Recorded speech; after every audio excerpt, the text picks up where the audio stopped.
Hello বন্ধুরা, কেমন আছো সবাই? ভালো আছো তো? নমস্তে বড়দের।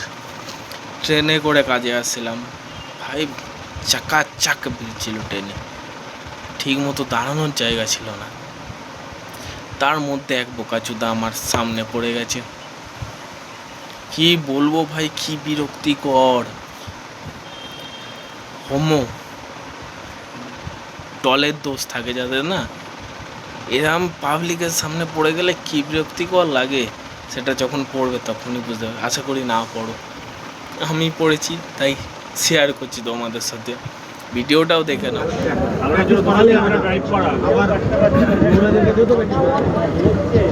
অভিষেক শর্মা আর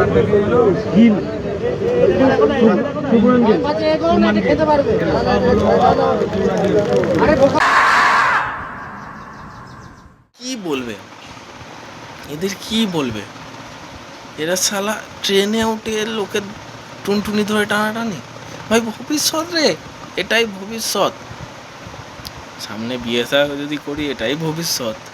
আর তুই শালা একটা ছেলে হয়ে ছেলে টুনটুনি ধরে টানাটানি, ভাই দিমাগ খারাপ, দিমাগ হ্যাং করার মতো। এদের রাস্তায় তার করে ল্যাংটো করে শালা বিছুতি পাতা করছে উচিত। তোমাদের কি রায় কমেন্টে জানিয়ে দিও।